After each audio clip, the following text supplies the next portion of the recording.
আসসালামু আলাইকুম প্রিয় দর্শক, কেমন আছেন আপনারা? আশা করি ভালো আছেন। আমি ফরহাদউদ্দিন আহমেদ, বি advocate appellate division, supreme court of Bangladesh. স্বাগত জানাচ্ছি আপনাদেরকে আজকের আলোচনায়। সংক্ষিপ্ত আলোচনা হবে এটি, অর্থাৎ কাবিননামা বা কাবিন করার ক্ষেত্রে বিয়েতে কাবিন করার ক্ষেত্রে কোন কোন বিষয়ে সতর্ক থাকা উচিত উভয় পক্ষকে। কাবিননামার ক্ষেত্রে অনেক সময় বিয়েতে দেখা যাচ্ছে যে তড়িঘড়ি করে কাজী সাহেব শুধুমাত্র নাম ঠিকানাগুলো লিখে নেন আর এক জায়গায় স্বাক্ষর নিয়ে নেন বরকনের এবং সাক্ষীগণের, এটা করে রাখেন।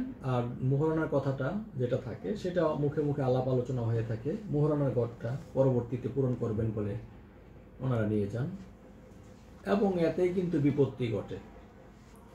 উভয় পক্ষকে আমি বলবো যে খেয়াল করবেন কাবিননামার যে মোহরানার যে কলামটা আছে ওখানে যত টাকা নির্ধারণ হয়েছে সেটা কথা এবং অঙ্কে সুস্পষ্টভাবে লেখা হয়েছে কি না, কত টাকা ওয়াসিল এবং কত টাকা আসলে মুআজ্জেল হিসাবে আছে সেটা খেয়াল করতে হবে। যদি মোহরানার কলমে ঘষা মাজা থাকে, কাটাকাটি থাকে, ওভার রাইটিং থাকে, তাহলে কিন্তু এই ধরনের কাবিননামা আদালতে পরবর্তীতে প্রশ্নের সম্মুখীন হবে এবং অনেক ক্ষেত্রে কিন্তু বিজ্ঞ আদালতে সমস্ত কাবিননামাগুলো যদি এরকম ট্যাম্পারিং করা থাকে, কাবিননামার যে মোহরানার বিষয়টা থাকে সেই কাবিননামাগুলো কিন্তু ভয়েড এবং এগুলো কিন্তু অনেক ক্ষেত্রে বাতিল বলেও কিন্তু ডিক্লার হয়, আমরা দেখেছি অনেক ডিসিশনে। তো এটা খেয়াল রাখতে হবে যে কাবিননামার প্রত্যেকটা কলাম সুস্পষ্টভাবে পূরণ করা হয়েছে।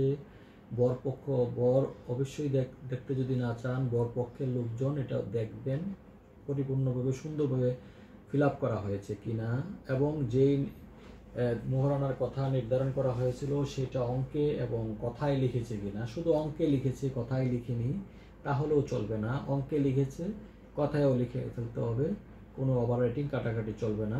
কথায় যদি না লিখে পরবর্তীতে আগে পিছনে কিন্তু সংখ্যা বসিয়ে দিয়ে একটা ঝামেলা করে ফেলতে পারে, যেটা নিয়ে উভয় পক্ষের মাঝে মনোমালিন্য থেকে মামলা মোকদ্দমা পর্যন্ত চলে যেতে পারে। তো সুতরাং এই জিনিসগুলো খেয়াল রাখতে হবে। সাক্ষীদের নাম এবং কনেকে আসলে কী কী কারণে ডিভোর্স দিতে পারবে, কনে কী কী কারণে ডিভোর্স দিতে পারবে সেই কথাগুলো, কারণগুলো গদবাঁধা কারণ লিখলে হবে না, যেগুলো রিজনেবল এই কারণগুলো লিখেছে কিনা সেটা দেখবেন। এবং অনেক সময় দেখা যায় যে পাত্রপক্ষ পাত্রীকে ডিভোর্স দেওয়ার ক্ষমতা দিবেন না বলে মনে করেন, তাহলে সেক্ষেত্রে কিন্তু ওই কলামে একটা কলাম আছে সুনির্দিষ্ট, ওই কলামে বলে দিতে হবে যে আমি তাকে ডিভোর্স দেওয়ার ক্ষমতা প্রদান করি নাই। আর যদি পাত্রপক্ষ যদি ডিভোর্স দেওয়ার ক্ষমতা দিয়েছে কি দিয়েছে না সেটা পরীক্ষা করবে হচ্ছে পাত্রীপক্ষ, দেখবে যে ওখানে পাত্রীকে ডিভোর্স দেওয়ার ক্ষমতা আসলে দিয়েছে কিনা। যদিও আমাদের ইসলামী শরিয়া মতে বা কোরআনিক মতে মেয়েদের ডিভোর্স দেওয়ার কোনো সুযোগ নেই, কতিপয় ক্ষেত্র ছাড়া। কতিপয় ক্ষেত্রে খোলা তালাক নেওয়ার বিধান আছে, এমনিতে যখন তখন ডিভোর্স দেওয়ার কোনো সুযোগ নেই। যাই হোক, এই বিষয়গুলো এবং কাজী সাহেবের স্বাক্ষরযুক্ত বালাম নাম্বার এবং পৃষ্ঠা নাম্বার, কত নম্বর বালামে এটা আছে এবং কত নম্বর পৃষ্ঠায় আছে এই ম্যারেজটা রেজিস্ট্রেশন হয়েছে সেটা একটা নোট নিয়ে নেবেন। এবং কাজী সাহেবের স্বাক্ষর আছে কিনা, সকল সাক্ষীদের স্বাক্ষর আছে কিনা, এগুলোও কিন্তু অত্যন্ত গুরুত্বপূর্ণ। আমি এই সহজ এবং সাধারণ বিষয়টা আজকে আলোচনা করার কারণ হচ্ছে গত সপ্তাহে এই ধরনের একটা ম্যাটার আমাদের ডিল করতে হয়েছে এবং এটা অনেক দূর পর্যন্ত এগিয়ে গিয়েছে।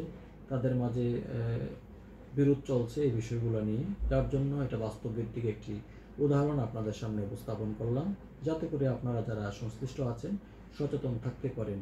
পাত্রপক্ষ এবং পাত্রীপক্ষ প্রত্যেকেই এই জিনিসগুলো একটু খেয়াল রাখবেন। বিয়ের সময় হুড়োহুড়ি আনন্দের কারণে অথবা যে কোনো কারণে আপনারা এই বিষয়টার দিকে খেয়াল রাখেন না, পরবর্তীতে আপনারা দেখা যাচ্ছে যে ঝগড়া ফেসাদ, মারামারি, কাটাকাটি এবং ডিভোর্স পর্যন্ত হয়ে যায়। পরবর্তীতে এই বিষয়গুলো নিয়ে আদালত পর্যন্ত করায়।